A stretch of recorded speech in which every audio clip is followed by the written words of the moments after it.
I'm the first one up most mornings,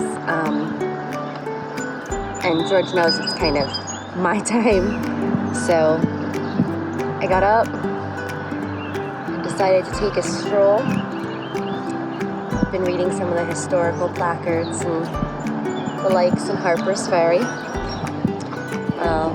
It's the bridge we came over on last night on the bikes. And that is the town. I'm gonna head up to Jefferson Rock, I think.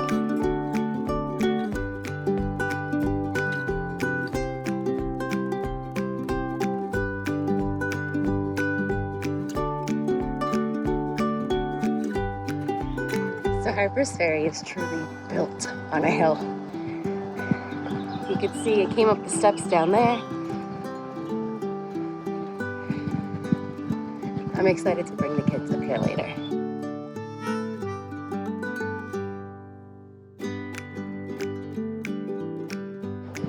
And we just keep climbing. Well, there's St. Peter's Roman Catholic Church, Potomac, Jefferson Rock.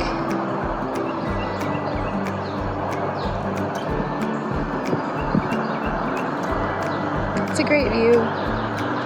Pretty cool to see. So the theory is that if I continue, that's where I came from, Jefferson Rock. If I continue, I'll make it up to High Street and be able to walk back down to our bed and breakfast. So don't laugh. I walked into Boulevard Bread Company. Amazing. The smell in there is just to die for. And after waking and hiking and all that we're doing, I crave carbs like you'd never imagine. Like give me loaf after loaf of bread. That's exactly what I want. I know it's not good for me, but so to walk in there was quite a treat. So I'm walking back to our inn with some cinnamon buns and cookies, and that's what we're gonna call breakfast today.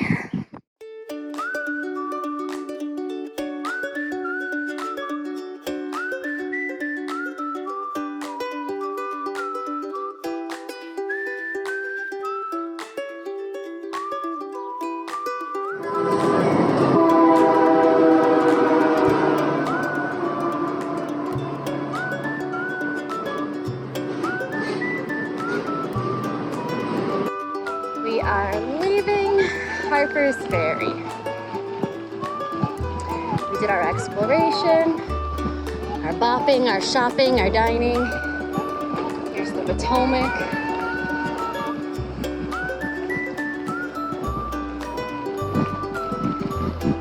And on we go.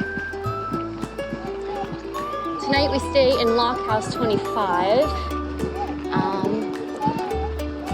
Operated by the C&O Canal. They allow people to stay in the historic lockhouses. Super convenient for being on the trail, but it does mean we have no electricity tonight. A few of the lockhouses do, most do not.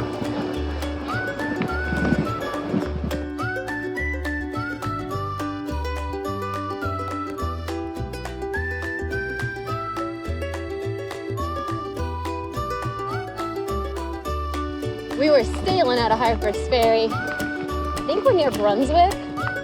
We just hit this section. It looks like a road, like it should be smooth, but it's deceivingly bumpy and rough and lots of loose gravel. So again, just pushing around the trailers, making it a little bit more difficult to ride for sure. So we're hoping to get back to the trail very soon. Everybody thinks I've been whining about the dust for no reason. Do you know how much laundry I'm gonna have when I do this? Yeah, you get dirt on you. You get this apple. Oh,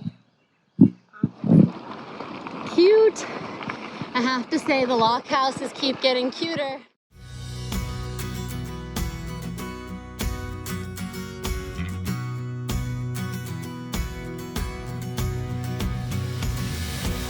We are racing because we want to make sure we get to White's General Store before 6.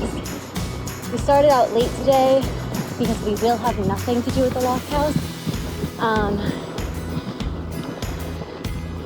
And it's kind of biting us. She's way ahead of me. Maybe I'll catch up.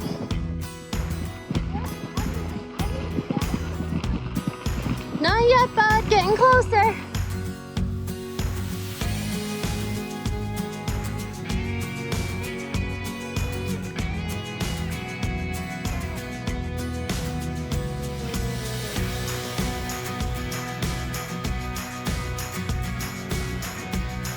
Yep, made it to White's Ferry.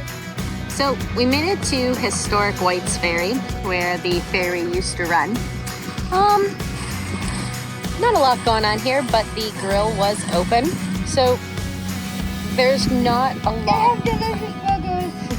They do have a very, very well-prepared veggie burger. We had the Beyond Burgers off the menu, and they might have been the best prepared Beyond Burgers we've had in a long time.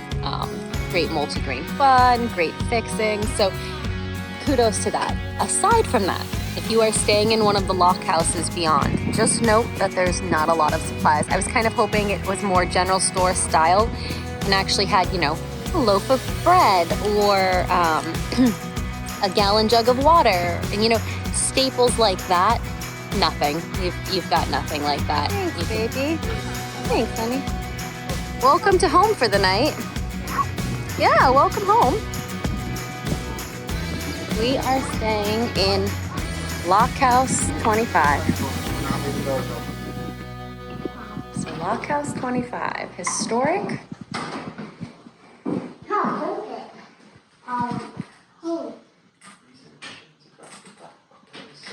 Yeah, that's where we sleep.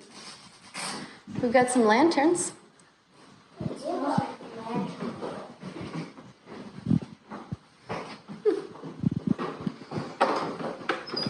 Oh, creepy basement. Okay.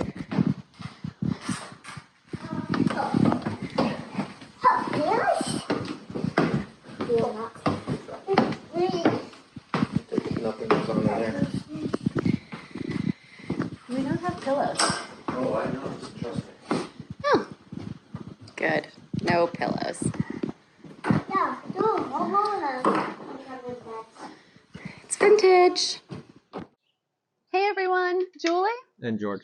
from the future here, and we just wanted to give you a bit more of our opinion and a few more details on our stay at Lockhouse 25. Yeah, and we've talked about it, and we think that maybe I have too strong of an opinion on the subject, so Julie thought it might be best if I just keep quiet on this one. Don't say So I anything. think I'm just here for moral support. Thanks, dear. So Lockhouse 25, when we booked the stay, we can do that. You can do that through the C&O Canal Towpath website. And so when we booked that stay, we were really looking for something just directly on the trail for that last night. Lockhouse 25 was by far the most unique stay on our trip. You know, we stayed in many bed and breakfasts and inns, but this one was definitely a little different. This stay is every bit historically accurate and definitely led to a more unique ambiance. Now, when booking, I found that it was very difficult to find other stays in the area. Unfortunately, you know, you could go to Poolesville, Maryland. That's about 5 miles out of your way, or we could have headed into Leesburg, Virginia, but I couldn't figure out how to shuttle us there. It's across the Potomac. So Leesburg, West Virginia, excuse me. Couldn't figure out how to shuttle us there. And so we were trying to split our last 2 days to about 30 miles each. This just worked. And, you know, it's also fairly priced, about $100, $120 a night for the stay. Some of the Lockhouses do have electricity. This one did not. So we knew going into this that it was going to be very rustic accommodations. No electricity, no running water. And, you know, it was furnished with much more, it was period pieces, I would say, very period piece furniture. it made it unique. You know, of course, you go in, it has its own ambiance, its own feel. The kids were excited. It was definitely a different stay. Now, I will say that the beds upstairs left something to be desired. They were kind of equivalent maybe to a Boy Scout camp. You know, those thin mattresses about this thick, and when you roll around at night, it makes that terrible plastic sound because it's, you know, all coated in plastic. And of course, they're historically accurate, so they're single beds. You're not sleeping together. And the kids slept on these trundle beds that pulled out from underneath, flat on the floor, and the mattress kind of dipped a little. It wasn't very comfortable, but they did leave some bedding. They left us with these, I would say they were wool blankets, pure wool blankets. They weren't very wide, and there weren't enough of them for all four of us. We slept in full layers. The kids had their own blankies that they pack with them. And of course, as you'll hear in the video, they didn't provide pillows. So if you're camping and you have those items, you know, you're fine. You can accommodate for yourself. But like us, we were moving from inn to inn, bed and breakfast to bed and breakfast. So we didn't have pillows with us. And unfortunately, that made for a very, very restless night's sleep. Right, dear? It was fine. We all got through it. I guess that leads me to one of the most vivid memories for me of that stay, and the fact that for me, it was just so cold. This block building that is the Lockhouse. It was so warm outside that day, and then the day after, I didn't think the temperature at night dropped that much, and yet it was so cold at night. I actually couldn't get over how cold it got. So needless to say, everybody woke up a little chilly. We slept in almost all of our layers, hoodies, you know, thermal leggings, etc. We made it through. And honestly, it was an experience that our kids are going to remember, that we're going to remember. So if you want to book a stay at Lockhouse 25 or any of the C&O Canal Trust Lockhouses, I highly recommend you do. And if you do, please reach out to us with some of your experience, maybe how you would rate your stay there. I'd love to see, you know, photos, your ideas, and, you know, again, if you want to book it, the link is down below in the description. Click on that. It'll take you to the C&O Canal Trust website. And I hope you enjoy your stay as much as we did.